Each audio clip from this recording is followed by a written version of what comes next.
Здравейте, YouTube приятели!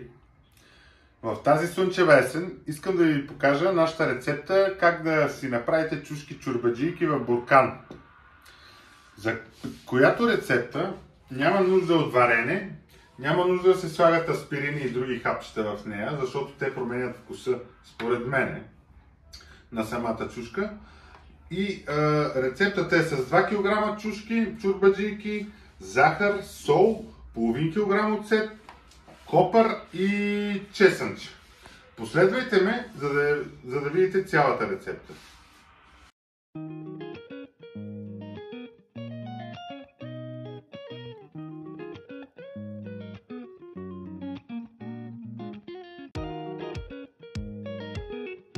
Ето го буркана как изглежда. Най-отдолу е чесънчето с копъра. Ако имате целина на листа, също аз намерих малко, има и целина. Хубаво се оплътнява самия буркан. Преди това забравих да ви кажа, надупчвате ги с едно шишче. Целите чушки трябва да са надупчени. Махате, за да не взема място, дръжката и хубаво я натиквате в буркана, като не трябва да има напрежение към капачката. Просто не трябва да е докъдето влезе, до там. Здравейте отново. Вижте какво направихме. Натъпкахме хубаво 10 буркана, средни, с чушките и сухите продукти, и чесъна и копъра. Сега трябва да направим марина, която да ги залееме, докато е вряща. За тази марина ни трябват половин килограм оцет, 1 литър вода, 4 супени лъжици сол и 4 супени лъжици захар.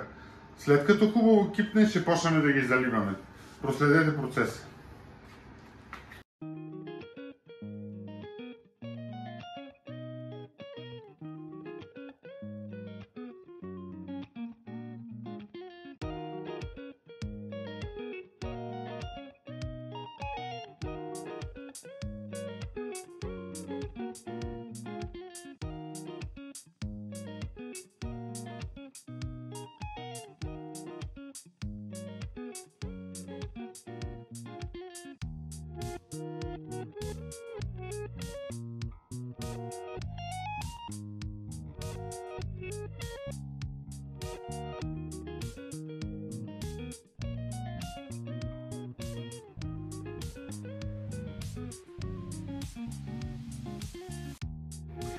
Ето е нашата продукция от 2 кг чушлета. Излезнаха 10 средни буркана, само че доправяхме двойна марина. Тоест марината ни беше 2 литра вода с 1 литър оцет и 8 лъжици сол и 8 лъжици захар. Надявам се, че са ми били полезни. Да бъдете здрави!